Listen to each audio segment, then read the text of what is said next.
Hello प्यारे बच्चों, स्वागत है एक बार फिर से आपके अपने YouTube चैनल पर। और अगर आप चैनल पर आ ही गए हैं तो सबसे पहले आपको ये जानना बहुत जरूरी है भाई। देखिए, अगर आप 12th क्लास की तैयारी कर रहे हैं, 12th क्लास की तैयारी कर रहे हैं तो देखिए, आपका जो मैथमेटिक्स का कोर्स है ओनली 499 के अंदर आपको कंप्लीट मैथमेटिक्स की क्लासेस इसके अंदर मिलने वाली है। इसके अलावा अगर मैं 10th की बात करता हूं तो 10th का साइंस का अगर मैं बात करता हूं तो 299 के अंदर, मैथ की अगर मैं बात करता हूं तो 299 के अंदर, और अगर आपको साइंस और मैथ दोनों की करनी है तो 499 के अंदर आपको कंप्लीट कोर्स मिलने वाला। उसके लिए आपको पर डे क्लासेज की ऐप इंस्टॉल करनी पड़ेगी। प्ले स्टोर पे जाइए, per day classes app install कीजिए और वहां से जो है आप अपने कोर्स जो है ज्वाइन कर सकते हैं। कर दो sir. Hello everyone, per day classes पर आप सभी का हार्दिक स्वागत है। और कैसे हो सारे? उम्मीद करता हूँ सारे एकदम बढ़िया होंगे और सबकी पढ़ाई भी बिल्कुल अच्छे से चल रही होगी। तो जैसा कि लास्ट क्लास में हमने कंप्लीट कर लिया था chapter number 5 arithmetic progression NCERT class 10th का। तो उम्मीद करता हूँ हर एक स्टूडेंट ने बिल्कुल अच्छे से सारे क्वेश्चन, सारे एग्जाम्पल्स बिल्कुल अच्छे से रिवाइज कर लिए होंगे और खुद अच्छे से प्रैक्टिस भी कर ली होगी। अगर किसी को कोई भी डाउट हो चैप्टर नंबर 5 एरिथमेटिक प्रोग्रेशन के अंदर, कोई भी एग्जाम्पल के अंदर, कोई भी क्वेश्चन के अंदर, तो कमेंट करके जरूर बता देना। डाउट सेशन में आपको वो क्वेश्चन मैं जरूर करवा दूंगा, ठीक है। तो अभी तक 5 चैप्टर हमारे हो चुके हैं। तो साथ के साथ जितने भी चैप्टर हो रहे हैं साथ के साथ उनको रिवाइज करते चलो, ठीक है। जितने भी एग्जाम्पल्स है, जितने भी क्वेश्चन है, हर एक क्वेश्चन को जितना अच्छे से प्रैक्टिस कर सकते हो। जैसे कुछ एक क्वेश्चन है, जैसे रिवाइज भी ऐसे तरीके से करो जैसे कुछ क्वेश्चन होते हैं जो एक ही बार में आपके समझ में आ जाते हैं बिल्कुल इजीली, तो वो एक बार करो। लेकिन कुछ ऐसे क्वेश्चन होते हैं जो एक बार में ना समझ में आए, उन क्वेश्चन को दोबारा से करो। तो उससे क्या होगा, आपकी हैबिट होगी दोबारा से अच्छे करने, प्रैक्टिस करने की, रिवाइज करने की, और वो क्वेश्चन भी आपके बिल्कुल अच्छे से तैयार हो जाएंगे, ठीक है। तो आज हम स्टार्ट करेंगे चैप्टर नंबर 6 जो कि है आपका triangles of class 10th NCERT, ठीक है।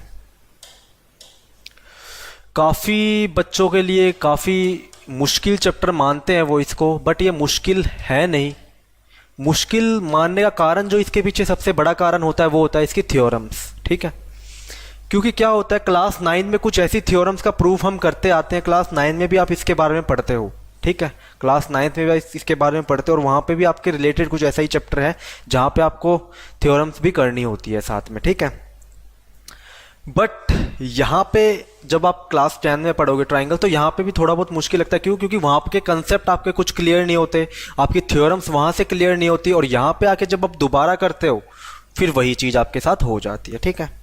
तो मुश्किल चैप्टर बिल्कुल भी नहीं है, बेसिक सी थ्योरम होती है बस। हाँ, प्रूफ आपको अच्छे से समझना पड़ता है, तभी जाके आप उसको प्रैक्टिस। अब कुछ क्वेश्चन जैसे हम देखो, जो ट्राइंगल जो चैप्टर है ना, ये आपका मैथ दो तरह से डिवाइड होता है आपका। एक तो मैथमेटिक्स आता है आपका एरिथमेटिक, ठीक है। एक आपका एरिथमेटिक और एक होता है आपका एडवांस, ठीक है।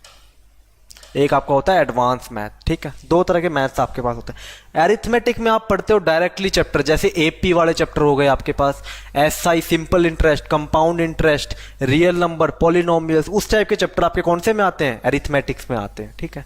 अब जो चैप्टर आपके बच गए, ज्योमेट्री, एरिया, वॉल्यूम्स, एल्जेब्रा, ये सारे किस में आते हैं? आपके एडवांस में आते हैं, ठीक है। तो एडवांस मैथ थोड़ा आपको लॉजिकली सोचना पड़ता है। एरिथमेटिक में तो आपके पास फॉर्मूला होता है, लॉजिक से डायरेक्ट क्वेश्चन आप सॉल्व करते चलते हो।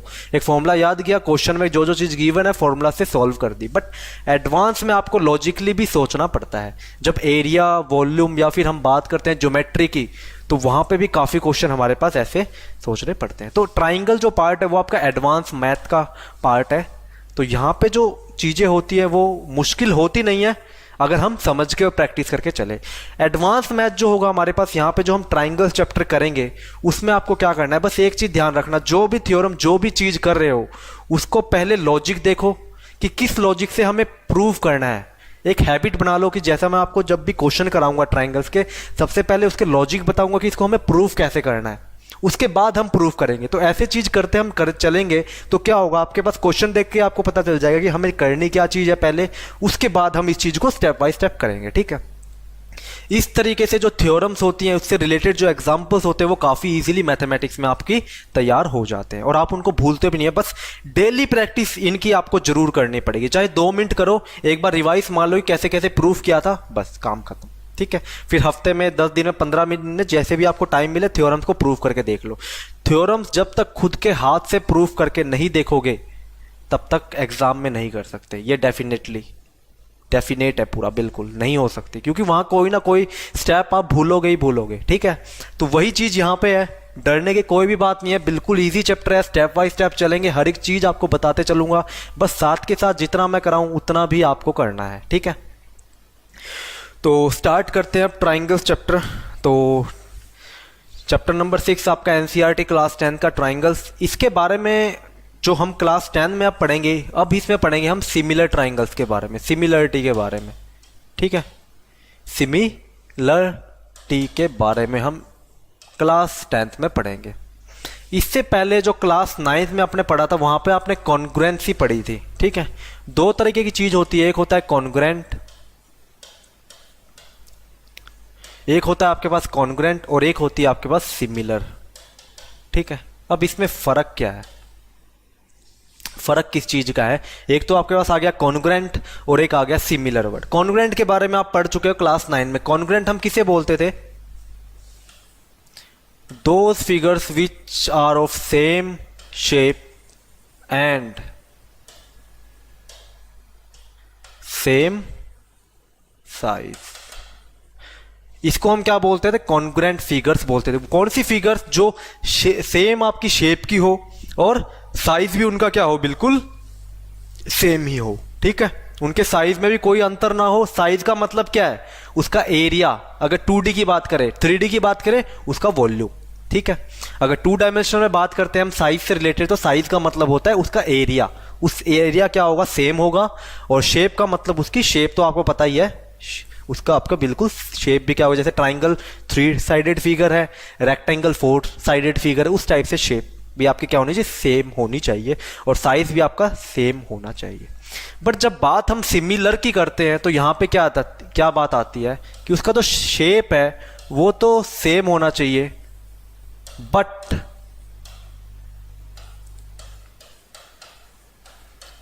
Not necessarily of same size. बस ये फर्क आता है। कॉन्ग्रुएंट में हम लिखते हैं same shape and same size, but similar में शेप जो होगा फिगर्स का वो तो सेम होना चाहिए, but not necessarily of same size. जरूरी नहीं है कि उनका साइज भी सेम हो। ठीक है, कि जरूरी नहीं है उनका साइज भी क्या हो? सेम हो। अब इसको एग्जांपल से समझेंगे काफी। एक बार डेफिनेशन से, मेनली जो इजी लैंग्वेज में समझा रहा हूं एक बार, कि कॉन्ग्रुएंट कौन से होते हैं? जिनका शेप क्या हो? सेम हो, बिल्कुल देखने में बिल्कुल रंग एकदम बिल्कुल सेम साइज के हो, सेम शेप के हो, और साइज भी क्या उनका बिल्कुल सेम हो। मतलब साइज से मतलब क्या है? 2 डायमेंशनल में उनका एरिया वो भी क्या हो? बिल्कुल सेम हो। बट सिमिलर का मतलब क्या होता है? शेप तो सेम होना ही चाहिए, बट साइज सेम हो कोई जरूरी नहीं है। हो भी सकता है कि साइज अगर सेम है और शेप भी अगर सेम है तो सिमिलर होंगे। बट अगर साइज अगर सेम नहीं है तो कोई जरूरी नहीं है कि उनका साइज वो क्या हो? साइज सेम हो, बट शेप उनकी अगर सेम है तो वो क्या होगी? फिगर्स आपकी सिमिलर होगी। तो यहां से जो बात आती है नोट करने की वो क्या आती है सबसे बड़ी, कि जितने भी कॉन्ग्रुएंट फिगर्स होंगे, अभी फिगर्स का यूज कर रहा हूं मैं वर्ड का, बाद में हम या फिर पॉलीगन्स भी यूज करते हैं। पॉलीगन्स का मतलब क्या होता है? मोर देन मतलब 3 और मोर देन 3 साइडेड फिगर होते हैं, उसको हम पॉलीगन्स बोलते हैं। ठीक है, तो मतलब ऐसे पॉलीगन्स जो कॉन्ग्रुएंट हैं वो डेफिनेटली आपके क्या होंगे? सिमिलर तो होंगे ही होंगे। कि एक बात बताओ, अगर शेप भी सेम है, साइज भी सेम है, तो शेप भी सेम है, साइज सेम ना भी हो, अगर है भी तो सिमिलर तो है ही। तो मतलब कि अगर कोई पॉलीगन कॉन्ग्रुएंट है तो वो सिमिलर भी होगा। बट अगर वो सिमिलर है तो कोई जरूरी नहीं है कि वो कॉन्ग्रुएंट भी हो। क्यों? ऐसा भी तो हो सकता है सिमिलर फिगर है, उसका जो शेप है वो सेम है बट साइज सेम नहीं है, लेकिन कॉन्ग्रुएंट की एक कंडीशन है कि उसका साइज भी सेम होना चाहिए। तो ये चीज नोट करना चाहो तो कर सकते हो। All congruent polygons are similar, but all similar polygons may और मे नॉट बी,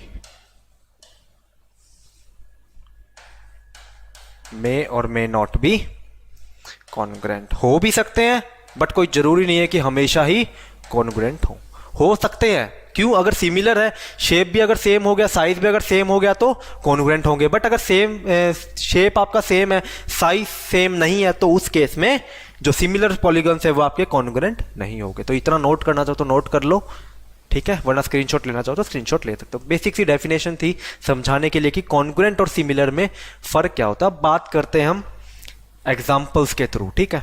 अब एग्जाम्पल से समझेंगे, डेफिनेशन समझ में आ गई होगी आपकी। अब मान लो मैंने यहां पे एक बनाया सर्कल, ठीक है, और यहां पे एक बनाया मैंने स्क्वायर, ठीक है। इसका जो एरिया है वो मैंने माना 2 मीटर स्क्वायर, इसका जो एरिया है वो मैंने कितना 2 मीटर स्क्वायर है। एरिया बिल्कुल सेम है दोनों का, सर्कल का एरिया भी 2 मीटर स्क्वायर है और स्क्वायर का एरिया भी कितना है 2 मीटर स्क्वायर आपके पास है, ठीक है। सेम इसी तरह मैंने एक फिगर यहां पे बनाई, एक सर्कल ये और एक सर्कल मैंने बनाया यहां पे, ठीक है। इसका एरिया 1 मीटर स्क्वायर, इसका एरिया मान लो 3 मीटर स्क्वायर, ठीक है। अब यहां पे एक चीज और बनाई मैंने, एक स्क्वायर मैंने ये बनाया और सेम यही स्क्वायर मैंने यहां पे बनाया, ठीक है, ठीक है। इसका एरिया भी 1 मीटर स्क्वायर, इसका एरिया भी 1 मीटर स्क्वायर, ये हम मान के चले इसका एरिया, ठीक है। ये पहली कंपैरिजन है, ये सेकंड कंपैरिजन है और ये थर्ड कंपैरिजन है, ठीक है। अब एक बात बताओ, यहां पे मैं लिख देता हूं, यहां पे लिखता हूं मैं कॉन्ग्रुएंट और यहां पे मैं लिखता हूं सिमिलर, ठीक है। ये क्या आपके पास सर्कल है, ये आपके पास क्या है एक स्क्वायर है। तो एक बात बताओ, क्या इनकी शेप सेम है? बिल्कुल भी नहीं है। क्यों? क्योंकि आपके पास ये एक सर्कल है और ये क्या है आपके पास एक स्क्वायर है, तो इनकी शेप तो कभी भी इक्वल नहीं हो सकती। तो क्या ये कॉन्ग्रुएंट होंगे? कॉन्ग्रुएंट नहीं होंगे। क्यों? कॉन्ग्रुएंट की पहली कंडीशन ही यही है कि उनका जो शेप है वो सेम होना चाहिए और साथ के साथ उनका एरिया साइज भी सेम होना चाहिए। बट यहां पे देखो साइज तो सेम है बट जो इनका शेप है वो सेम नहीं है, ठीक है। इनका जो शेप है यहाँ पे वो सेम नहीं है बट इनका जो साइज है वो बिल्कुल सेम है यहाँ पे, ठीक है। तो इस वजह से कंडीशन दोनों सेटिस्फाई होनी चाहिए। ये नहीं कि एक कंडीशन सेटिस्फाई हो रही है और दूसरी कंडीशन को देख के हम कह देंगे कि हाँ ये कॉन्ग्रुएंट है, नहीं, दोनों कंडीशन आपकी सेटिस्फाई होना चाहिए। तो मतलब कि ये आपका कॉन्ग्रुएंट नहीं है। अब बात करते हैं सिमिलर की। सिमिलर क्या कहती है कि उनका शेप जो है वो सेम होना चाहिए बट जरूरी नहीं है कि साइज सेम हो या ना। तो साइज तो सेम है बट ये नेसेसरी कंडीशन नहीं थी हमारे पास सिमिलरिटी की। नेसेसरी कंडीशन नहीं है कि दोनों का साइज हमेशा ही सेम हो, नहीं है तो कोई बात नहीं, बट नेसेसरी कंडीशन क्या है? दोनों का शेप जो है वो क्या होना चाहिए? सेम होना चाहिए। तो शेप आप देख सकते हो यहाँ पे सेम नहीं है तो सिमिलर भी नहीं होंगे, ठीक है। तो ये क्या होंगे? सिमिलर भी नहीं होंगे। अब नेक्स्ट बात करते हैं इन दोनों की। दोनों क्या है? सर्कल है, ये भी सर्कल है और ये भी सर्कल है, ठीक है। ये भी आपका सर्कल है, ये भी सर्कल है। दोनों का एरिया कितना है? इसका 1 मीटर स्क्वायर, इनका 3 मीटर स्क्वायर। तो एक बात बताओ, इनकी जो शेप है वो तो सेम है बट इनका साइज सेम है। साइज का मतलब 2 डायमेंशनल, मैंने क्या बताया था? उनका एरिया, इसका एरिया 3 मीटर स्क्वायर, इसका एरिया 1 मीटर स्क्वायर। तो कॉन्ग्रुएंट की दोनों कंडीशन क्या थी? पहले तो उनका शेप बिल्कुल सेम होना चाहिए, दूसरी उनका साइज भी बिल्कुल सेम होना चाहिए। साइज इसका सेम नहीं है तो मतलब कि ये कॉन्ग्रुएंट नहीं है। अब बात करते हैं सिमिलरिटी की। सिमिलरिटी क्या कहती है कि इनका जो शेप है वो तो सेम होना चाहिए। सेम है, ये भी सर्कल है, ये भी क्या है? एक सर्कल ही है। तो जो शेप है वो बिल्कुल सेम है बट जरूरी नहीं है कि उनका साइज भी सेम हो। तो साइज सेम नहीं है बट कोई नेसेसरी कंडीशन नहीं है कि हमारे पास जरूरी है कि साइज सेम होना चाहिए, नहीं है। तो इसका मतलब ये दोनों फिगर कैसे फिगर है? ये आपस में सिमिलर फिगर है, ठीक है। ये आपस में क्या है? बिल्कुल सिमिलर फिगर। अब बात करते हैं इसके। दोनों क्या है, आपस में स्क्वायर है, ठीक है। दोनों का एरिया कितना है, 1 meter square, 1 meter square. Shape बिल्कुल सेम, साइज बिल्कुल सेम। तो कॉन्ग्रुएंट की डेफिनेशन क्या कहती है, जिस पॉलीगन्स के शेप बिल्कुल सेम होंगे और साइज भी बिल्कुल सेम होंगे, वो कैसे पॉलीगन्स होंगे, आपके कॉन्ग्रुएंट पॉलीगन्स होंगे। और सिमिलरिटी क्या कहती है, शेप तो सेम होने ही चाहिए, बट जरूरी नहीं है कि साइज भी सेम हो, बट है तो कोई दिक्कत नहीं है, उससे कोई दिक्कत नहीं है। अगर सेम साइज के हैं तो कोई दिक्कत वाली बात नहीं है भाई, लेकिन जो शेप है इनका वो बिल्कुल सेम होना चाहिए। तो शेप तो बिल्कुल सेम है, साइज देखने की जरूरत ही नहीं है, तो मतलब सिमिलर भी होंगे। तो यहां से आप देख सकते हो जितने भी कॉन्ग्रुएंट होंगे वो सिमिलर तो होंगे, बट जो सिमिलर है वो जरूरी नहीं है कि वो कॉन्ग्रुएंट भी हो, ठीक है। अब यहां से सीधा सा एक चीज यहां पे समझ जाओ, सिमिलर फिगर साइज का अंतर मिलेगा। सिमिलर फिगर्स में हमेशा क्या होगा, साइज का अंतर मिलेगा। अभी हम देखने से बता रहे हैं, आगे जो डेफिनेशन आएगी सिमिलरिटी की वो थोड़ी अलग होगी बिल्कुल, ठीक है। अभी यहां से देखने से समझो कि जो सिमिलर फिगर होंगे वो क्या होंगे, देखने में एक जैसे होंगे बट साइज का अंतर मिलेगा।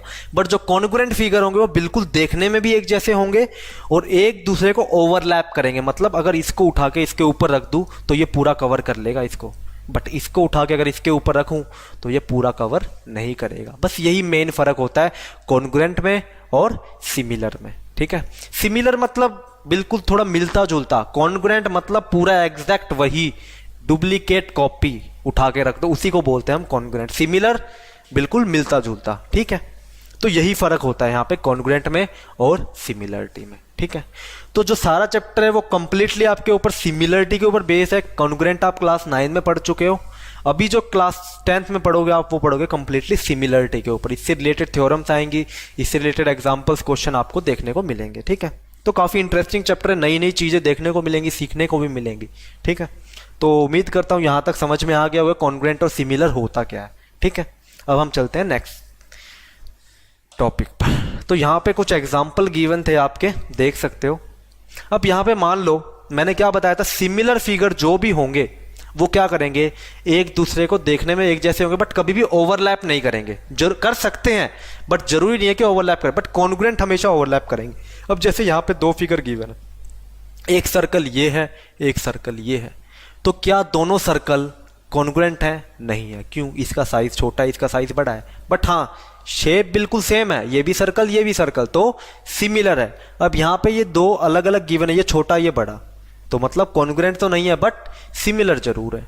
सेम यहाँ पे 2 स्क्वायर, एक स्क्वायर दूसरे स्क्वायर के अंदर है, ये छोटा स्क्वायर और ये बड़े वाला स्क्वायर, दोनों की शेप बिल्कुल सेम है बट क्या साइज सेम है? नहीं, ये छोटा है ये बड़ा है। इसका एरिया में डिफरेंस आपको डेफिनेटली मिलेगा। अगर इसकी 1 सेंटीमीटर है तो क्या बताइए 1.5 हो, तो स्क्वायर क्या होगा, इसका एरिया 1 का स्क्वायर और ये 1.5 का स्क्वायर, तो वहां पे डिफरेंस जरूर आएगा साइज में। तो ये क्या है, ये सिमिलर है बट कॉन्ग्रुएंट नहीं है। सेम यहाँ पे भी ट्राइंगल्स में भी ये स्मॉलर और ये लार्जर, साइज डिफरेंट, शेप बिल्कुल सेम, तो कैसे हैं, सिमिलर है, कॉन्ग्रुएंट नहीं है। और सेम यहाँ पे भी ट्रेपेजियम आपको गिवन है, ये स्मॉलर ट्रेपेजियम ये ग्रेटर ट्रेपेजियम, तो दोनों में भी फर्क डेफिनेटली है, ये स्मॉलर है ये लार्जर है, साइज का डिफरेंट आ गया बट शेप बिल्कुल सेम है, तो हम क्या कह सकते हैं, ये आपके क्या है, सिमिलर है बट कॉन्ग्रुएंट नहीं है, ठीक है, कॉन्ग्रुएंट नहीं है। अब हमने बात की कहां पे, नॉर्मल ट्राइंगल से रिलेटेड या फिर सर्कल से रिलेटेड या स्क्वायर से रिलेटेड। अब हम बात करते हैं पॉलीगन्स, ठीक है। पॉलीगन्स, पॉलीगन्स क्या होते हैं, देखो पॉली का मतलब क्या होता है, मैनी, और गन्स का मतलब होता है साइड्स, ठीक है। मतलब जिसकी काफी सारी साइड्स हो उसी को हम पॉलीगन्स बोलते हैं, ठीक है। उसी को हम क्या बोलते हैं, ये भी पॉलीगन है, ये भी पॉलीगन है, ये भी पॉलीगन है, ये भी पॉलीगन है, ठीक है। इसी को हम क्या बोलते हैं, पॉलीगन बोलते हैं। सर्कल अलग फिगर है, ठीक है, सर्कल अलग फिगर है। तो मतलब कि पॉलीगन्स की डेफिनेशन यहां से क्या आएगी, 3 और मोर देन 3 साइड्स जिसकी हो उसी को हम क्या बोलेंगे, पॉलीगन। जैसे कि 3 साइड वाले को हम ट्राइंगल बोलते हैं, 4 साइड वाले को हम स्क्वायर भी बोलते हैं और रेक्टेंगल भी बोलते हैं। मतलब काफ़ी सारे फिगर आते हैं। ये जो कैटेगरी आती है ये किसकी आती है? क्वाड्रिलेटरल की, ठीक है। ये जो कैटेगरी आती है किसकी आती है? क्वाड्रिलेटरल की आती है। क्वाड्रिलेटरल कौन से होते हैं? जिसके ऐसे पॉलीगन्स जिसकी 4 साइड हो, स्क्वायर, रेक्टेंगल, ठीक है, ये सारे क्या आते हैं आपके? क्वाड्रिलेटरल। ये आपका ट्राइंगल। इसी तरह 5 साइडेड फिगर आएगी आपकी, उसको हम क्या बोलते हैं? पेंटागन। उसी तरह 6 साइडेड फिगर आ गई, उसको हम क्या बोलते हैं? Hexagon. Next heptagon, octagon, नोनागन, decagon, ऐसे चलते ही रहते हैं जितने भी साइडेड फिगर होते हैं आपके, ठीक है। तो इतना आगे आपको नहीं जाना डीप में, मेनली आपको क्वाड्रिलेटरल तक बस यहीं पर ही रुक जाओ। मेनली 5 तक देख लो। पेंटागन जो 5 साइडेड फिगर होता है उसको पेंटागन, और 6 साइडेड फिगर को हम हेक्सागन बोलते हैं, ठीक है। तो सबसे पहले ट्राइंगल, 3 साइडेड फिगर, फिर क्वाड्रिलेटरल आते हैं। क्वाड्रिलेटरल में सारे आते हैं आपके, ये भी क्या है? क्वाड्रिलेटरल है। Trapezium is also a quadrilateral, parallelogram is also a quadrilateral. तो जितने भी 4 साइडेड फिगर हैं जिनकी 4 साइड्स हैं उनको हम क्या बोलते हैं? क्वाड्रिलेटरल बोलते हैं। अब हम बात करेंगे पॉलीगन्स पे कि पॉलीगन्स आपस में सिमिलर कब होंगे। तो मैथमेटिशियन ने क्या किया, उन्होंने क्या देखा कि यार यहाँ पे हम देख के बता रहे हैं, बट जरूरी नहीं है कि हमेशा देख के हम बता दें और वो डायग्राम या फिर वो फिगर आपस में क्या हो? सिमिलर हो, ठीक है। तो उनने क्या किया, एक मैथमेटिकल वे में एक क्राइटेरिया निकाल दिया कि हाँ, आप कोई भी पॉलीगन ले लो, आप इस क्राइटेरिया को अप्लाई करो, अगर ये क्राइटेरिया फुलफिल हो रहा है तो आप डेफिनेटली कह सकते हो कि क्या, कि ये 2 फिगर आपस में, 2 पॉलीगन आपस में क्या है? आपके सिमिलर है, ठीक है। आपस में क्या है? ये आपके सिमिलर है। बट अगर ये क्राइटेरिया फुलफिल नहीं हो रहा तो आप ये नहीं कह सकते देख के कि सेम शेप, सेम साइज, आपने देख के बता दिया कि हाँ ये सिमिलर है। नहीं, आपको क्या करना होगा? प्रूफ करना होगा इस चीज को, उस क्राइटेरिया को लेके चलना होगा। उस क्राइटेरिया के बेस पे आपको ये कहना होगा कि हाँ, इस क्राइटेरिया के बेस पे हम कह सकते हैं कि ये 2 पॉलीगन्स आपस में क्या है? सिमिलर है। तो पॉलीगन्स में सबसे पहले हम लेके चलेंगे ट्राइंगल्स को, ठीक है, उसके बाद हम बात करेंगे। तो सबसे पहले मान लो कोई ट्राइंगल्स आपको गिवन है। यहाँ पे एक ट्राइंगल ये गिवन है, ठीक है, एक ये ट्राइंगल गिवन है आपको, और एक ये ट्राइंगल गिवन है, ठीक है। सबसे पहले हम ट्राइंगल की बात करते हैं, ठीक है। तो 2 ट्राइंगल हमने यहां पे ले लिए। तो ट्राइंगल के बेस पे जो सिमिलरिटी का क्राइटेरिया, देखो सारे पॉलीगन्स में सेम क्राइटेरिया है, बस हम स्पेशली ट्राइंगल्स की बात कर रहे हैं पहले, ठीक है। 3 एंगल होते हैं टोटल, सभी को पता है। ये मान लो 70 डिग्री का एंगल है, ये मान लो 70 डिग्री का है, इसका भी, ये 60, ये 50 डिग्री, ये भी 60 डिग्री, ये भी 50 डिग्री, टोटल हो गया ना 180। टोटल सम ऑफ एंगल्स कितना होता है ट्राइंगल का? 180 डिग्री। इसकी ये साइड मान लो 2, 3, 4 है, ठीक है। इसकी मान लो 8, 12, 16 है, ठीक है, सेंटीमीटर, मतलब इसकी साइड की लेंथ है ये, ठीक है। 2 centimetre, 3 centimetre, 4 centimetre, 8 centimetre, 12 centimetre, 16 centimetre, ठीक है। अब जो मैथमेटिशियन थे उन्होंने क्या क्राइटेरिया दिया? उन्होंने ये कहा कि 2 ट्राइंगल्स आर सिमिलर इफ, पहला point, if their corresponding angles के बारे में पढ़ चुके हो आप लोग, नहीं याद तो मैं दोबारा से फिर से बताऊंगा, टेंशन मत लो, ठीक है। if their corresponding angles are equal, second if their, देखो जब भी सिमिलरिटी की बात आती है, कॉन्ग्रुएंटी की बात आती है, कॉन्ग्रुएंसी की, हमेशा 2 पॉलीगन्स को हम कंपेयर करते हैं, ना कि एक को, कि एक को देखे कह दिया ये खुद के, हर एक ट्राइंगल या फिर हर एक पॉलीगन खुद के तो सिमिलर या कॉन्ग्रुएंट होता ही होता है। बिल्कुल होगा यार, ये ट्राइंगल खुद के कॉन्ग्रुएंट है या नहीं है? बिल्कुल है। सिमिलर है या नहीं है? बिल्कुल है, ठीक है। तो जब कंपेरिजन करते हैं हम हमेशा क्या करते हैं? किसी सेकंड पॉलीगन के साथ करते हैं, ठीक है। तो वही बात करिए, उनके देयर कॉरस्पॉन्डिंग एंगल्स, मतलब इन दोनों के आपस में कॉरस्पॉन्डिंग एंगल्स क्या होने चाहिए? इक्वल होने चाहिए, पहला point. Second, if there corresponding sides are in the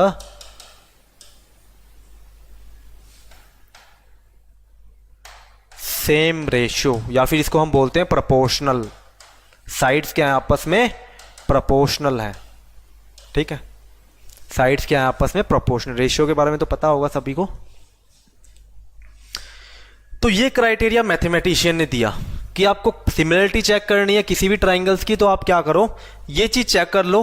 अगर ये दोनों चीज फुलफिल हो गई, ये नहीं कि एक चीज फुलफिल हो रही है दूसरी नहीं हो रही, तो आप नहीं कह सकते। अगर आपकी दोनों कंडीशन फुलफिल हैं तो आप ये कहोगे कि दोनों ट्राइंगल्स आपस में क्या है? सिमिलर है। ये ट्राइंगल मान लो ए बी सी, ये ट्राइंगल मान लो पी क्यू आर। अब सबसे पहले आपको सिखाता हूं एक बार कॉरस्पॉन्डिंग एंगल्स कैसे चेक करते हैं। कॉरस्पॉन्डिंग एंगल्स का मतलब क्या होता है? मान लो एक एंगल उठा लो दोनों ट्राइंगल से जो बिल्कुल सेम हो, 70 डिग्री 70 डिग्री, मतलब कि एंगल ए किसके बराबर है? एंगल पी के बराबर है, ठीक है। जो आपका यहां पे लिख देता हूं मैं, एंगल ए है वो किसके बराबर है? आपका एंगल पी के बराबर है। ये तो आपको डेफिनेटली दिख रहा है, आपको यहां पे भी दिख रहा होगा 60 60 के, 50 50 के बराबर है। बट कोई भी एक एंगल उठा लो, कोई भी एक, 70 उठा लिया, यहां पे भी 70, same angle A angle P. अब क्या करो, इसके क्लॉकवाइज चलो या एंटी क्लॉकवाइज चलो, आपकी मर्जी है। आपको कॉरस्पॉन्डिंग एंगल देखना है, आप क्या करो, इस एंगल के या तो क्लॉकवाइज चलो या एंटी क्लॉकवाइज चलो। हम क्या करते हैं, इसके क्लॉकवाइज चलते हैं, ठीक है। अब इसके क्लॉकवाइज में कौन सा एंगल आ रहा है? एंगल सी। सेम इसी तरह एंगल पी के क्या करोगे? क्लॉकवाइज ही चलोगे। अगर यहां पे भी क्लॉकवाइज चले हो तो यहां पे भी क्लॉकवाइज ही चलोगे, ठीक है। इसके साइड में कौन सा एंगल आ रहा है? Angle R. मतलब कि एंगल सी और एंगल आर क्या है? आपस में कॉरस्पॉन्डिंग एंगल्स हैं, ठीक है।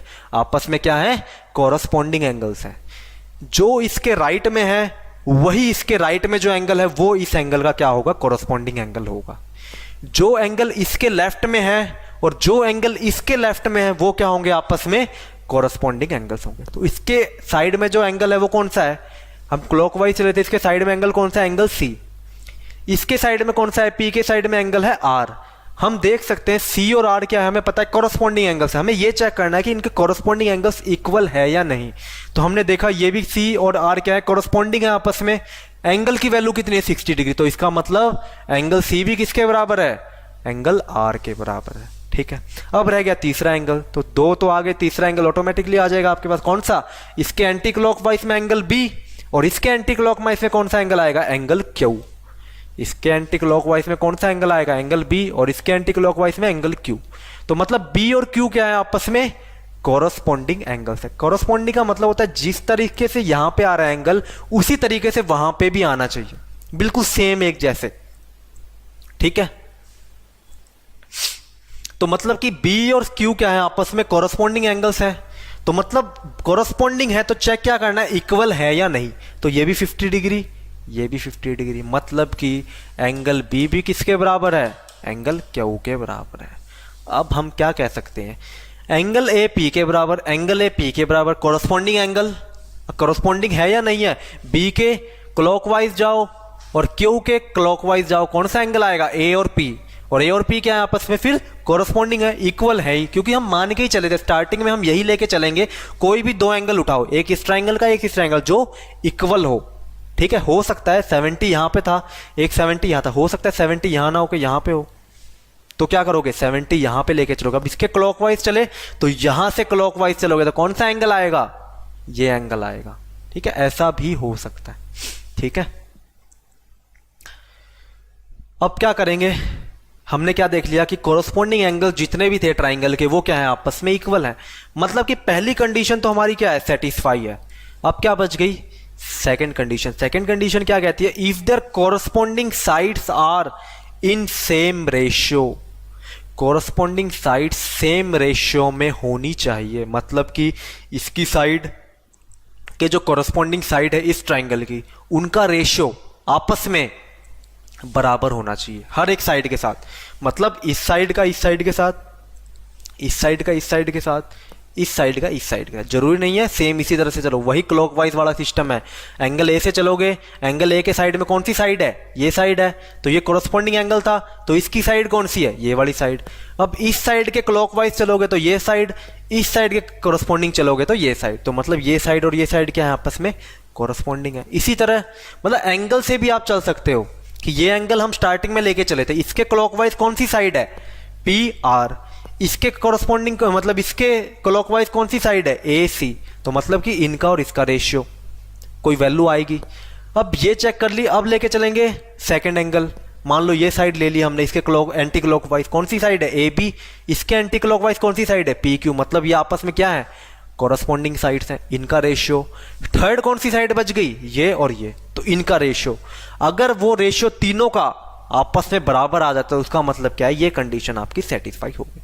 अब हम वो कैसे चेक करेंगे, सबसे पहले कौन सी साइड लेंगे, इसकी क्लॉकवाइज मान लो ए सी है, ए सी डिवाइड बाई इसकी कॉरस्पॉन्डिंग साइड कौन सी हो गई, पी आर, तो ए सी अपॉन में पी आर की वैल्यू हम फाइंड आउट करेंगे। ए सी कितना है 3 और पी आर कितना है 12, मतलब कि 1/4, ठीक है।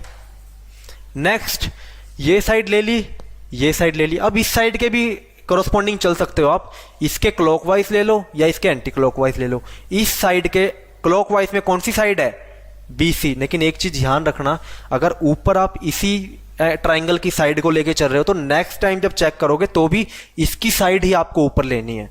ये नहीं है कि ए सी ले ली पहली बार इसकी, अब नेक्स्ट बार चेक कर रहे हो तो इस ट्राइंगल की ऊपर ले ली, वो गलत हो जाएगा आपका आंसर, ठीक है। ये छोटी छोटी चीजें आपको ध्यान रखनी है। पहले किसको चेक करोगे, जो साइड ऊपर ली है उसी ट्राइंगल की सेम साइड ऊपर लेनी है, मतलब ऊपर जो साइड चलेंगी सारी न्यूमरेटर में वो कौन सी चलेंगी, इस ट्राइंगल की, डिनोमिनेटर में जो चलेंगी वो चलेंगी सेकंड ट्राइंगल की, ठीक है। आपकी मर्जी, अगर स्टार्टिंग में आप इसकी लेके चल रहे हो तो पूरे न्यूमरेटर में स्टार्टिंग में ऊपर किसकी चलेंगी, इसकी, और डिनोमिनेटर में इस ट्राइंगल की, ठीक है। अब AC के कॉरस्पॉन्डिंग कौन सी साइड है, BC, तो BC AC के क्लॉकवाइज में है, तो PR हमने पहले ली थी, तो PR के क्लॉकवाइज में कौन सी साइड है, QR, तो BC अपॉन में QR, BC की वैल्यू कितनी है 4 और QR की वैल्यू 16, ये भी कितना आ गया 1/4। नेक्स्ट बात करते हैं, थर्ड साइड बच गई, वो तो कुछ भी लिख सकते, थर्ड साइड एक ही साइड बच गई, तो कौन सी बच गई, AB, तो इस ट्राइंगल की AB डिवाइड बाई इस ट्राइंगल की PQ, AB की वैल्यू 2, PQ की वैल्यू 8, तो ये भी कितना आ गया 1/4। मतलब कि AC बाई PR बराबर BC बाई QR बराबर किसके आ गया, AB बाई PQ बराबर किसके 1/4 के। मतलब कि मैं यहां पे लिख के दिखा दूं, हम क्या लिखेंगे, जो आपका AC बाई PR है वो किसके बराबर आ गया, BC बाई QR के, और ये किसके बराबर है आपका AB बाई PQ के, और किसके बराबर है वैल्यू 1/4।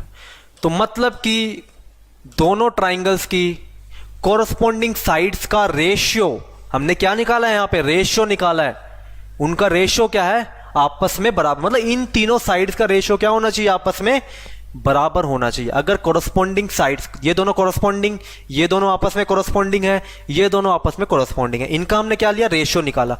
उस वैल्यू अगर तीनों की इक्वल आ रही है तो हम क्या कहेंगे, उनकी तीनों की कॉरस्पॉन्डिंग साइड्स का रेशियो क्या है, आपस में बराबर है, या फिर उनकी कॉरस्पॉन्डिंग साइड्स क्या है, प्रोपोर्शनल है, ठीक है, ये भी हम कह सकते हैं। अगर ये दोनों कंडीशन आपकी सेटिस्फाई हैं, अगर ये दोनों कंडीशन आपकी अब पहली कंडीशन कॉरस्पॉन्डिंग एंगल्स इक्वल हो गए, सेकंड कंडीशन कॉरस्पॉन्डिंग साइड्स का रेशियो भी क्या हो गया, सेम आ गया, तो मतलब कि ये दोनों ट्राइंगल्स आपस में क्या है, सिमिलर है, ठीक है। आपको ऑर्डर का काफी अच्छे से ध्यान रखना है, अगर ऑर्डर गलत कर दिया क्वेश्चन पूरा गलत हो जाएगा, क्योंकि ऑर्डर का मतलब क्या है, ए एंगल लिया, बी एंगल लिया, इसके कॉरस्पॉन्डिंग कौन सा एंगल आ रहा है, सी, मतलब इसके क्लॉकवाइज में सी, तो इसके क्लॉकवाइज में भी एंगल वही लेना है, ये नहीं है कि इसके एंटी क्लॉकवाइज में ले लोगे फिर गलत हो जाएगा।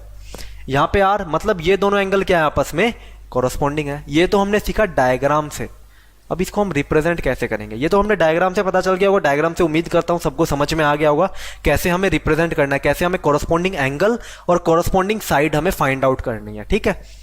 क्लॉकवाइज एंटी क्लॉकवाइज से आप इजीली फाइंड आउट कर लोगे, दोनों का एक बार तो एंगल चेक करोगे इक्वल है, और फिर कॉरस्पॉन्डिंग साइड्स का रेशियो लोगे। अगर ये दोनों आपस में बराबर आ गए, पहली कंडीशन भी सेटिस्फाई और दूसरी कंडीशन भी सेटिस्फाई, तो हम क्या करेंगे, जो ट्राइंगल ABC है वो किसके सिमिलर है, वो PQR के सिमिलर है, ठीक है, वो किसके सिमिलर है, PQR के सिमिलर है।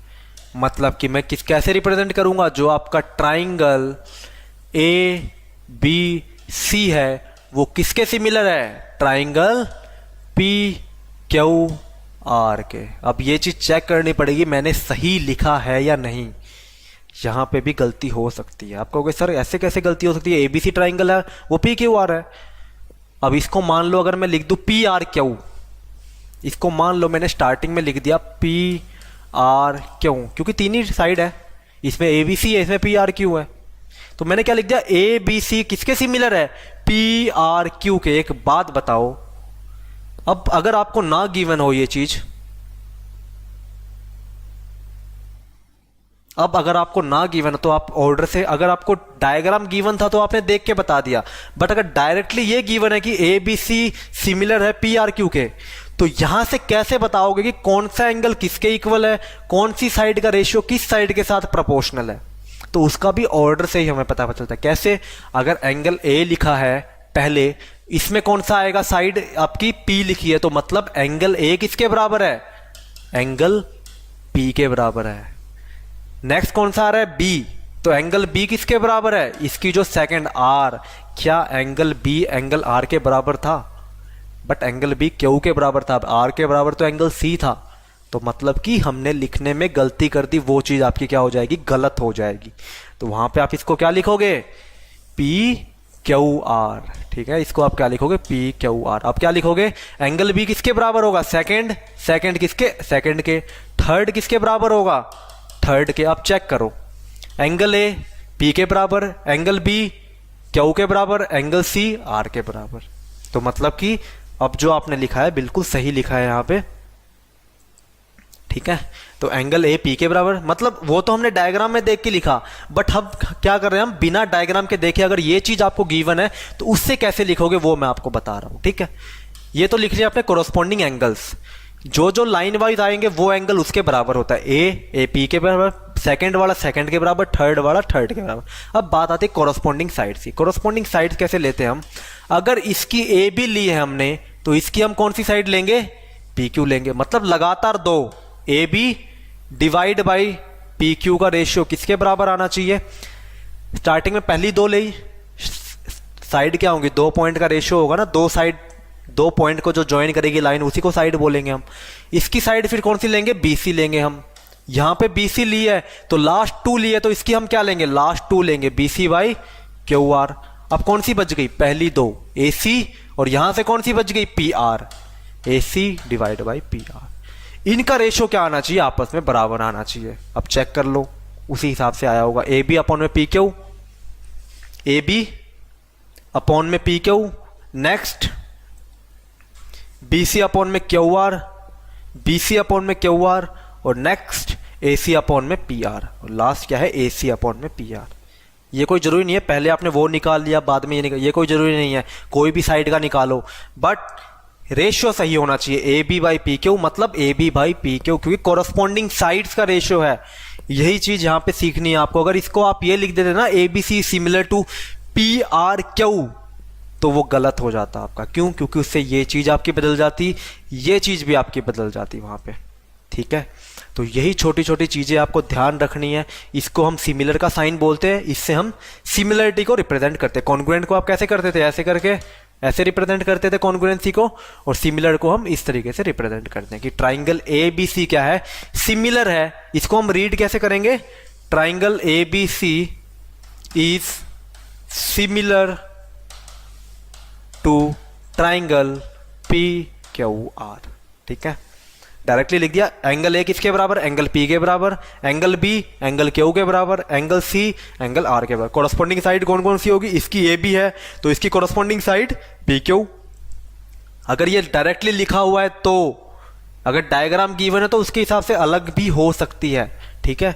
ए बी है तो पी क्यू, बी सी है तो क्यू आर, ए सी है तो पी आर, ठीक है। ये तीन साइड्स होंगी जो आपस में क्या होंगी? कोरस्पोंडिंग होगी, ठीक है। अब चलते हैं नेक्स्ट कुछ डायग्राम पे, उसको देखते हैं, वहां पे भी काफी अच्छे से आपको समझ में आ जाएगा। जैसे यहाँ पे अब बात करते हैं हम, अभी तक हम बात करें ट्राइंगल्स की, अब नॉर्मल हमने बात की इसकी पॉलीगन्स की। तो पॉलीगन्स के लिए भी सेम डेफिनेशन आपकी क्या कहती है? Two polygons of the same number of sides. हाँ, कंडीशन क्या है? दो पॉलीगन आपस में सिमिलर कब होंगे? जब पहली बात तो उनकी नंबर ऑफ साइड्स बराबर होनी चाहिए। अब कंपेरिजन करेंगे तो सेम फिगर के ही करेंगे, सेम शेप फिगर का ही करेंगे हम। तो सबसे पहले जो दो पॉलीगन का जिसका कंपैरिजन कर रहे हैं उनकी साइड सेम होनी चाहिए, सबसे पहली बात। अगर इसकी 4 साइड है तो इसकी भी 4 होनी चाहिए। ये ट्राइंगल है तो ये भी ट्राइंगल, ये नहीं है कि ये ट्राइंगल है ये क्वाड्रिलेटरल है, आप इसको कंपेयर कर रहे हो सिमिलरिटी में, गलत। ठीक है, सिमिलरिटी में कंपैरिजन हमेशा क्या होगी, सेम शेप की ही होगी। सिमिलरिटी कंडीशन ही यही है मेन, कि उनका जो शेप है वो क्या होना चाहिए, सेम होना चाहिए। ठीक, तो वो सिमिलर कब होंगे आपस में, अगर their corresponding angles are equal, second their corresponding sides are in the same ratio या फिर प्रपोर्शन। तो मतलब वही सेम ट्राइंगल वाली बात। तो कोई भी पॉलीगन हो, कोई भी पॉलीगन, किसी भी पॉलीगन में अगर सिमिलरिटी चेक करनी है, यही दो कंडीशन हम चेक करेंगे। पहली, उनके कोरस्पॉन्डिंग एंगल्स आपस में बराबर होने चाहिए। सेकंड, उनकी कोरस्पॉन्डिंग साइड्स का रेशियो क्या होना चाहिए, आपस में बराबर होना चाहिए। अब यहां पे हम देखते हैं, यहां पे हम इस दो क्वाड्रिलेटरल को देखते हैं, दोनों के आपस में क्वाड्रिलेटरल है। अब आप देख के कहोगे सर शेप सेम है, तो बिल्कुल देख के कह दोगे, बट हमें यहां पे देख के नहीं बताना, हमें यहां पे देख के नहीं पता। अगर आपको मैं दो ट्राइंगल दूं, एक ये ट्राइंगल दे दूं और एक ये ट्राइंगल दे दूं, आप कहोगे सर ये भी ट्राइंगल है ये भी ट्राइंगल है, साइज सेम हो या ना हो कोई जरूरी नहीं है, आपने कहा था तो ये मतलब सिमिलर है। जरूरी नहीं है कि ये सिमिलर हो, क्यों, एंगल भी तो अलग हो सकता है। इस एंगल को मान लो 60 डिग्री हो, ये एंगल क्या पता 100 डिग्री हो, ये क्या पता 60 हो, ये भी 60 हो, ये मान लो 40 हो और ये भी 40 हो सकता है ना, हो सकता है। तो ये चीज़ आपको ध्यान रखनी है। ठीक है, साइड का रेशियो क्या पता बराबर ना है, एंगल भी अगर बराबर आ गए, मान लो एंगल तो वैसे ही बराबर नहीं है, कोरस्पॉन्डिंग साइड का रेशियो भी बराबर ना है क्या पता। तो ऐसे हम देख के नहीं कह सकते, हम क्राइटेरिया से ही कहेंगे अब से। ठीक है, वो समझाने के लिए थी चीजें, अब जो चीजें हैं वो है प्रैक्टिकली। ठीक है, अब ये दो क्वाड्रिलेटरल आपको गिवन है, आपसे ये पूछा गया है कि ये बताओ कि भाई ये सिमिलर हैं या नहीं है। तो एक बात बताओ, सबसे पहले स्टेप मैंने क्या कहा था, एक ऐसा एंगल ढूंढ लो जो दोनों पॉलीगन्स में क्या हो, सेम हो। मान लो मैंने ये ले लिया 85 डिग्री और इसका 85 degree, angle D is equal, criteria same है। ट्राइंगल में हम 3 साइड देखते हैं, क्वाड्रिलेटरल में हम 4 साइड देखेंगे, 4 एंगल देखेंगे। ठीक है, सबसे पहली चीज एंगल डी मुझे मिल गया किसके बराबर, एंगल एस के बराबर। एंगल डी मुझे किसके बराबर मिल गया, एंगल एस के बराबर मिल गया। अब कोरस्पॉन्डिंग एंगल्स देखने हैं, डी के चले क्लॉकवाइज में तो एस के भी क्लॉकवाइज में, कौन सा एंगल आ गया, एंगल सी, इसके एंगल आर, कोरस्पॉन्डिंग एंगल्स हैं आपस में, चेक करो इक्वल है या नहीं, 70 डिग्री 70 डिग्री, मतलब कि एंगल सी भी किसके बराबर, एंगल आर के बराबर। अब सी एंगल चेक कर लिया, उसका आर चेक कर लिया, अब क्या करो, सी के दोबारा से क्लॉकवाइज में चलो, तो जो चेक अभी किया था उसी के क्लॉकवाइज में चलेंगे। तो सी के क्लॉकवाइज में कौन सा एंगल आ गया, एंगल बी, और उसके क्लॉकवाइज में एंगल क्यू। तो मतलब कि एंगल बी और एंगल क्यू क्या है, आपस में कोरस्पॉन्डिंग एंगल्स हैं, चेक करो इक्वल है या नहीं, 100 डिग्री 100 डिग्री, मतलब कि एंगल बी भी क्या है, आपस में किसके इक्वल है, क्यू के इक्वल है। अब किसकी बात करेंगे, एक ही एंगल बच गया, 3 एंगल तो आ गए, चौथा आप डायरेक्टली भी लिख सकते हो, वरना चेक करो तो इसके क्लॉकवाइज में कौन सा एंगल, एंगल ए, और इसके क्लॉकवाइज में एंगल पी, आपस में चेक करो 105 105, मतलब कि कोरस्पॉन्डिंग एंगल्स तो क्या हो गए, आपके बराबर हो गए। बात आती है कोरस्पॉन्डिंग साइड्स के रेशियो की। अब कोरस्पॉन्डिंग साइड्स के रेशियो की हम कैसे बात करेंगे, इसको मैं थोड़ा ऊपर ले लेता हूं। ठीक है, अब बात करेंगे हम कोरस्पॉन्डिंग साइड्स के रेशियो की। ठीक है,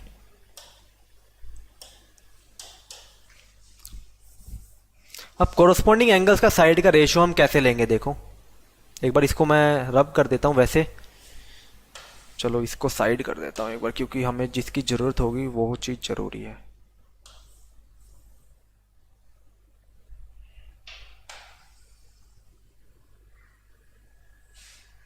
चलो हम इसका रेशियो लेके चलते हैं डायरेक्टली।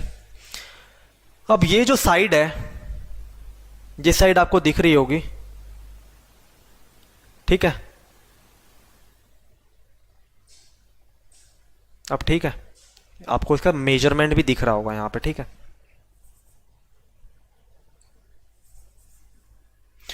तो यहां पे जो ये पहली साइड है, हम पहली साइड लेके चलेंगे, कोई भी साइड आप लेके चल सकते हो। ठीक है, एंगल से स्टार्ट करो हमेशा।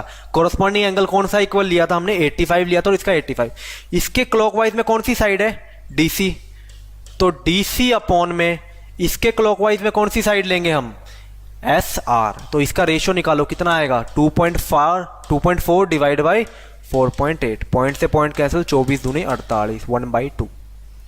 ये साइड का रेशियो किसके साथ, इसके साथ, क्यों, आपस में कॉरस्पॉन्डिंग साइड्स हैं। अब साइड के हिसाब से चल सकते हैं हम, या फिर एंगल के हिसाब से भी, चलो आपकी मर्जी है। ये साइड हमने ले ली, अब इस साइड के क्लॉकवाइज में कौन सी साइड है, ये वाली साइड, और इसके क्लॉकवाइज में कौन सी साइड है, ये वाली साइड, मतलब कि BC divide by QR।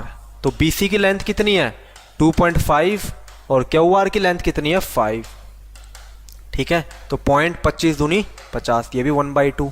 Next ये साइड ले ली, इसके क्लॉकवाइज कौन सी साइड है, AB, और RQ के क्लॉकवाइज में कौन सी साइड है, PQ।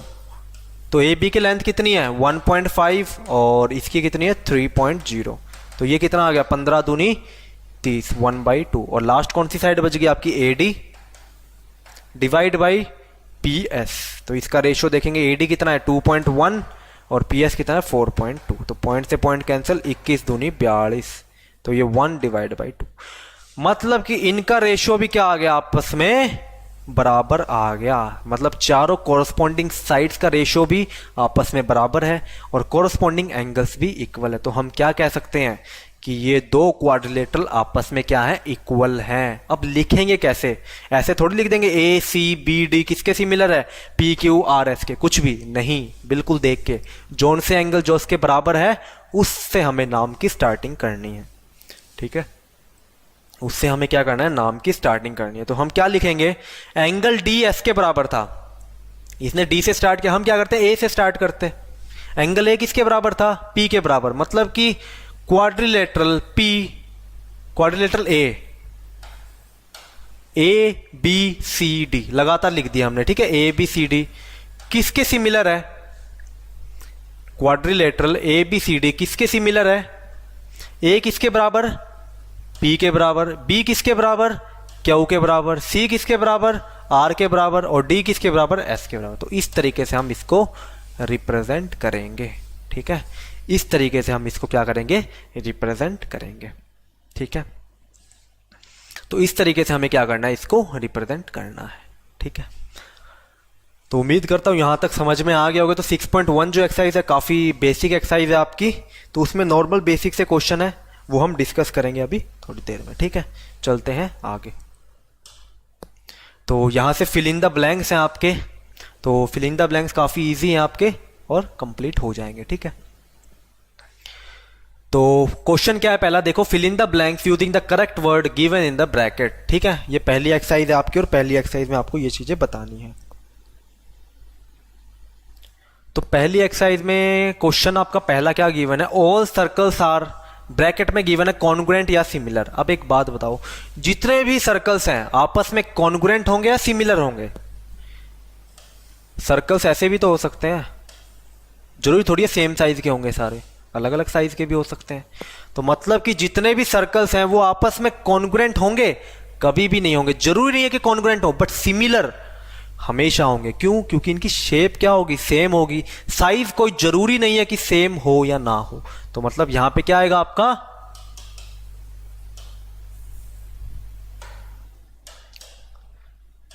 आएगा सिमिलर, ठीक है। नेक्स्ट क्या है, ऑल स्क्वायर्स आर, जितने भी स्क्वायर्स हैं, तो सेम वही बात, जरूरी नहीं है कि जितने भी स्क्वायर्स हो आपके पास वो क्या हो, आपस में सेम साइज के हों, बट शेप उनकी हमेशा क्या होगी, सेम ही होगी। तो वो क्या होंगे, सारे के सारे आपस में सिमिलर होंगे, ठीक है। आपस में क्या होंगे, वो सारे के सारे सिमिलर होंगे, ठीक है। Next, all dash triangles are similar, isosceles या इक्विलेटरल, ये आपको बताना है। इक्विलेटरल ट्राइंगल या फिर आइसोसेलेस ट्राइंगल आपस में क्या होंगे, सिमिलर होंगे। तो जितने भी आइसोसेलेस ट्राइंगल है, मान लो ये आइसोसेलेस ट्राइंगल है। आइसोसेलेस ट्राइंगल क्या होते हैं, वो ट्राइंगल जिनकी दो साइड आपस में क्या हो, बराबर हो, ठीक है। अब एक बात बताओ, सिमिलर हमेशा हो जरूरी थोड़ी है। अभी थोड़ी देर पहले मैंने बताया था ट्राइंगल्स में, क्योंकि ट्राइंगल्स के केस में हम क्या देखेंगे, एंगल और कॉरस्पॉन्डिंग साइड्स, जरूरी थोड़ी है कि इसका एंगल इसके बराबर हो, ये एंगल इसके बराबर हो, ये एंगल इसके बराबर हो, जरूरी थोड़ी है। आइसोसेलेस ट्राइंगल में हो अलग अलग भी तो हो सकते हैं। अगर दो आइसोसेलेस ट्राइंगल हैं, इसके अगर ये दो साइड इक्वल है तो ये दो एंगल आपस में बराबर होंगे, ठीक है। बट इसके अगर ये दो साइड इक्वल है तो इसके ये दो एंगल आपस में बराबर, बट ये एंगल भी तो अलग हो सकता है, ये एंगल भी तो अलग हो सकता है, जरूरी नहीं है कि ये इसके बराबर हो, ठीक है। और ये भी जरूरी नहीं कि ये दो एंगल इन दोनों के बराबर हो, ठीक है। बट बात करें अगर इक्विलेटरल ट्राइंगल की, तो इक्विलेटरल ट्राइंगल में पहली बात होता क्या है, जिसके सारे एंगल कितने होते हैं 60 डिग्री। तो आपस में अगर कोई दो इक्विलेटरल ट्राइंगल है, एंगल तो पक्की बात है कितने मिलेंगे 60 डिग्री ही मिलेंगे, क्योंकि इक्विलेटरल ट्राइंगल की प्रॉपर्टी होती है तीनों साइड इक्वल, तो तीनों एंगल भी इक्वल ही होंगे। अगर ये 2 है तो ये भी 2 होगी, ये भी 2 होगी। अगर इसकी साइड कुछ भी मान लो, कुछ भी है, मान लो 5 है, तो ये भी तो 5 ही होगी और ये भी 5 होगी, क्योंकि आपस में क्या है इक्विलेटरल है। तो इक्विलेटरल ट्राइंगल आपस में क्या होंगे, हमेशा सिमिलर होंगे ही होंगे। क्यों, एंगल तो इक्वल होंगे, बट साइड का रेशो निकालोगे तो भी क्या आएगा, इक्वल ही आएगा। इसका क्या आएगा 2/5, 2/5 चाहे 2/5 कोई भी ले लो, तीनों साइड इक्वल है, तीनों साइड इक्वल है, तो रेशियो कुछ भी ले लो हमेशा सेम ही आएगा, ठीक है। रेशियो हमेशा क्या होगा, सेम ही आएगा, ठीक है। इसका रेशियो क्या होगा, हमेशा सेम ही आएगा, ठीक है। अब नेक्स्ट यहां पे क्या आ गया, नेक्स्ट जो पार्ट आपका वो क्या है, two polygons of the same number of sides are similar, ठीक है। Two polygons of the same number of sides are similar if there corresponding angles are, corresponding angles क्या होते हैं हमेशा, कॉरस्पॉन्डिंग एंगल्स हमेशा क्या होंगे, इक्वल होंगे, और कॉरस्पॉन्डिंग साइड्स क्या होंगे, प्रोपोर्शनल होंगे। क्योंकि कॉरस्पॉन्डिंग एंगल्स क्या होने चाहिए, हमेशा इक्वल होने चाहिए, या फिर इसको बोलते हैं सेम रेशियो या फिर प्रोपोर्शनल, ठीक है। तो क्या होंगे, हमेशा कॉरस्पॉन्डिंग एंगल्स हमेशा इक्वल होंगे, और जो कॉरस्पॉन्डिंग साइड्स होंगी वो हमेशा क्या होंगी, प्रोपोर्शनल होंगी, ठीक है। तो आज के लिए इतना ही करेंगे। इससे आगे जो बेसिक चीज़ें हैं आपको मैंने बता दी, उनको अच्छे से रिवाइज कर लेना। नेक्स्ट फिर हमसे जो भी 1-2 क्वेश्चन बच गए, और उसके बाद हम 6.2 की जो थ्योरम्स हैं उसकी तरफ हम चलेंगे, ठीक है। तो आज के लिए इतना ही, थैंक यू।